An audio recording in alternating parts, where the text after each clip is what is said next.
We'll start off with Jurist from Wisconsin. How are you? How you doing, Matt?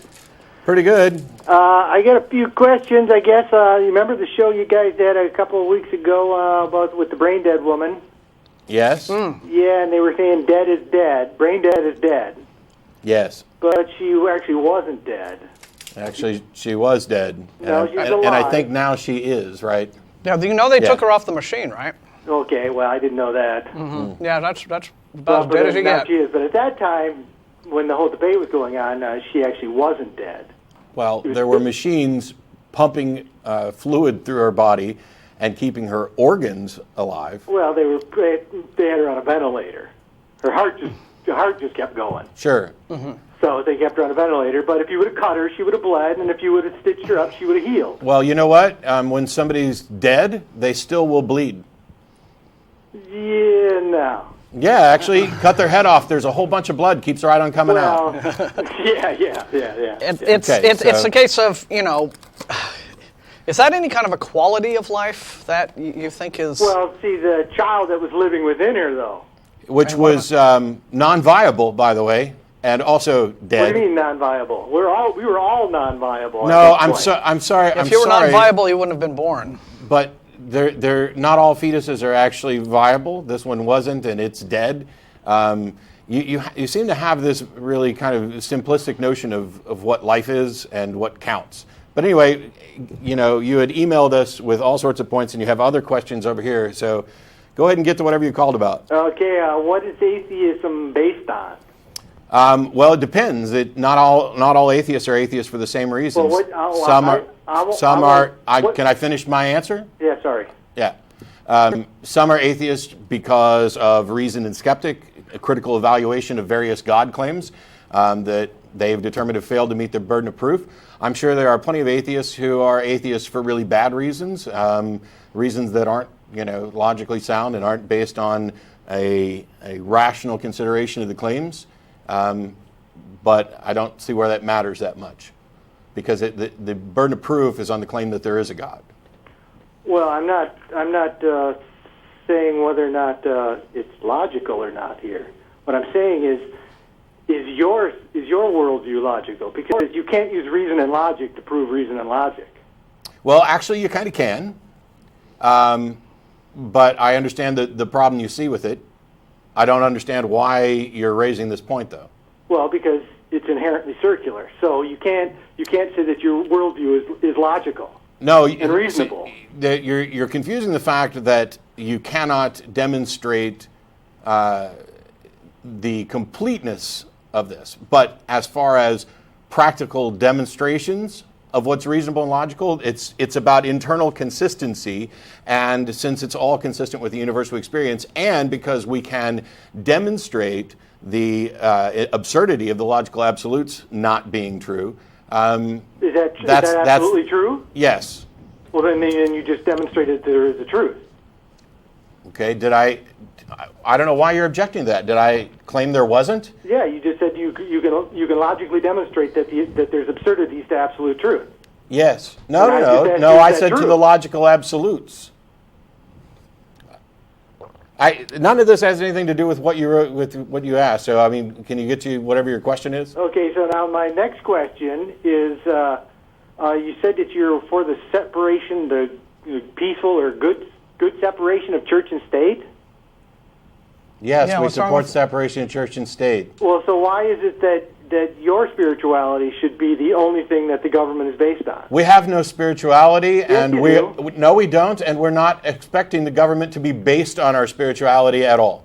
Well, I guess we have to understand what spirituality is. That'd be really good, since nobody seems to have a good enough definition. And it doesn't even matter what you think what spirituality is. It has to do with the fact that the government, what separation of church and state is about, is the government not either advocating or sticking its nose in the religious affairs of citizens whatsoever, no matter what their beliefs or spirituality might happen to be. That's exactly what the First Amendment is. The First Amendment is not the separation of church and state. It's just that the government can't tell people how to practice their religion and the free exercise thereof. Yeah, and that's separation of church and state. That's why Jefferson referred to that as a, quote, wall of separation.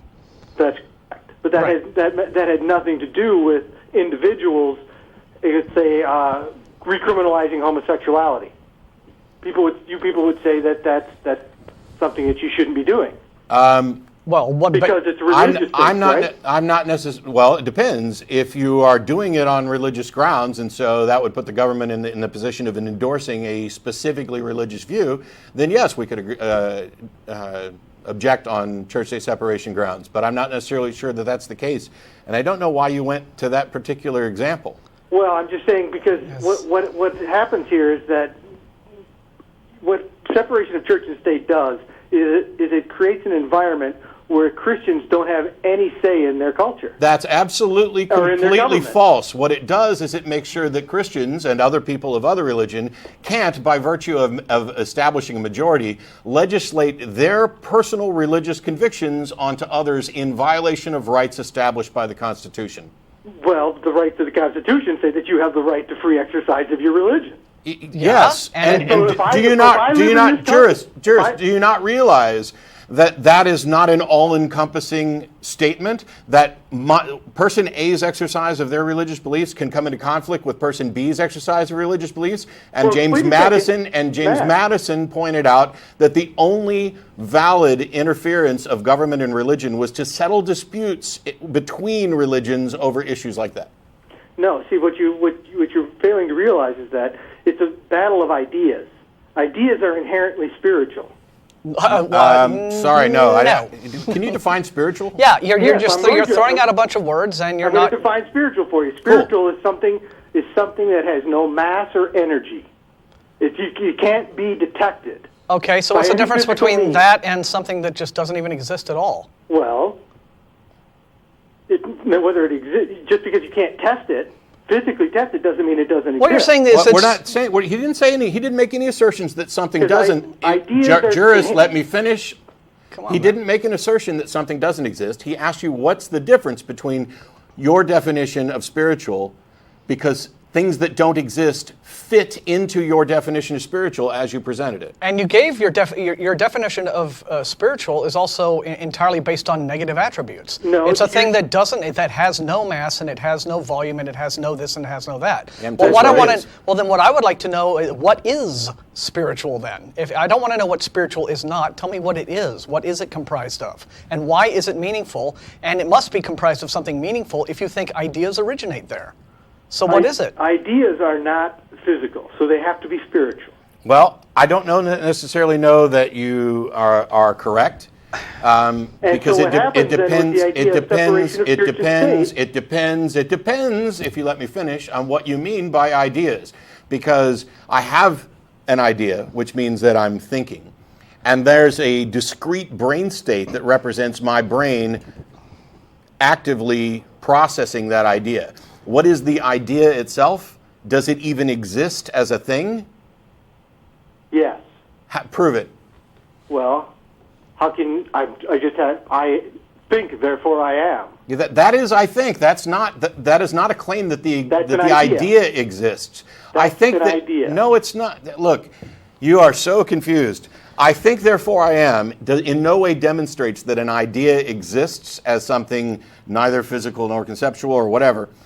I think, therefore I am was developed by Descartes to demonstrate a solution to hard solipsism of the self. Because I think there must necessarily be some entity who is doing the thinking, even if it's being deceived, because there must be some subject that is being deceived. This has nothing to do with whether or not ideas exist as discrete entities unto themselves. There must be a brain in I think, therefore I am. And a brain creates ideas. Does it? Do rocks create ideas? Do they? You see, what atheism boils down to is that you can't know anything. That's not true. Atheism has nothing to do with whether or not you can know anything. Atheism is the position of not believing in a God. It has nothing to say, if you let me finish, or I swear I'm going to hang up on you. It has nothing to say about methods of epistemology. It may be derived from examining methods of epistemology, but atheism itself has no position on methods of epistemology? Wait, I thought it was based on logic and reason. No, because you don't listen. What I said is that some have reached this position as the result of exercising logic and reason, and some haven't. That is... Do you not understand a causal chain? We begin with logic and reason, and some people have come to the conclusion that the God claims have not met their burden of proof. That does not mean that atheism is generating a position about epistemology. It means that an epistemological position has been used to generate this tentative conclusion about a specific claim. And how do you test that claim? Test what claim? The claim that logic and reason has proven that their claims are bad. Okay, so the claim, some God exists, is the claim that needs to be tested and demonstrated, and until it's done so, by default, it has not done so. Well, there's only two choices. Either God exists or he doesn't. Correct. And if God doesn't exist, then logic and reason are impossible. How do you know that? How do you get there? Because you can't use logic and reason to test and prove that logic. You have to start from a... No, that's not that doesn't answer the question. What the question is, how does the absence of a God make the processes of logic and reason impossible for minds to engage in? You haven't answered that question, and in order to do so, first you have to demonstrate. You have to put this as a falsifiable situation, right? You have to, in a universe in which a God doesn't exist, what would we expect the conditions to be? Okay, you have to be able to speak on that meaningfully. You have to be able to give examples that can then be tested and demonstrated to be more likely to be factual than not.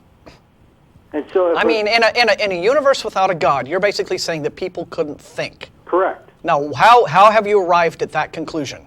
Because in order to think, in order to reason, I can't go along the line to say that I can reason and I understand something because I understand it. Well, first off, why couldn't you? Exactly. I mean, how does the act of understanding make the process of understanding incomprehensible? I mean, we learn by doing things. We learn by interacting with our world. And there's a whole field called epistemology, as Matt just pointed out, which is about understanding the processes by which we derive knowledge. This is an actual field of study. Yes, so understanding the act of understanding and knowing, how is that contingent upon an invisible, all-powerful deity existing at all? That's the claim you've made, that without this deity existing, the process... Or to be very specific, the question that Martin asked, which I would really love an answer to, is, in a universe without a God, you have asserted that living, thinking beings couldn't actually think, and I want to know how you came to that conclusion. Yeah, how did you derive that conclusion? Because reason and logic are impossible in and of themselves. No. Hang on. What led you to that conclusion? What made you think that? How are reason and logic... First off, explain what you mean by that sentence. To validate my reason or logic. Why not? Because it's circular reasoning. Only if you're talking about absolutes. There's a difference when you're talking about an internally consistent. So, like, for example, I can't tell you, we cannot ever solve the problem of hard solipsism. It's possible that everything I experience could be an illusion. I could be a brain in a vat. I could be stuck in the matrix. There is no solution to that currently, and there may never be. But that doesn't matter, because I still experience a reality, and I'm still forced by practical necessity to evaluate that reality by that reality's rules, because to not do so results in your demise. Well, but the rules that's like the rules for understanding language. You don't when you look and you see something, you don't actually see the matter and the process. You just see the visual input. I don't understand what that has to do with what we just said. Then your brain has to then process it. So what? To understand it. Yes. So what? And so without prior knowledge, which is what comes from God, you would have nothing. Well, stop. There's no atheistic, there's no evolutionary idea or model that can account for human consciousness. Okay, just until you stop just asserting as an axiom that this comes from God, we're not going to get anywhere because you still haven't proved that. Things first off, some things that have not been shown to exist cannot be asserted as the cause of things. So you have not even shown that this God exists, let alone be able to state as an axiom these processes, these thought processes, the processes of reasoning and understanding originate in God or must necessarily originate in God. And not only that, but you just made a fallacious argument which serves as the foundation for everything you've said. Because you've said that without a God, there is no explanation for consciousness. Now, let's assume for a second that we don't currently have an explanation for consciousness. There are people who think that we do have some good understandings and explanations for consciousness, but let's assume that you're right. What you're doing there is making an argument from ignorance fallacy. The fact that we have not demonstrated or have not yet come up with a proper theory of mind that explains consciousness means that God is the only answer for this. And that is simply a fallacy, and it's the foundation of why you're so amazingly wrong right now. Okay. Well, that and the problem of simply putting in your premises a bunch of unsupported statements, like X comes from God. You've got nothing but assertions, and when pressed on it, your response is, well, you guys don't have a better explanation, which is a fallacy. Well, but you guys don't have any explanation. Goodbye. Yeah. If I'm going to sit here and explain to you the fallacy in great detail, and you're just going to reassert what you've asserted before, we're done. Sorry.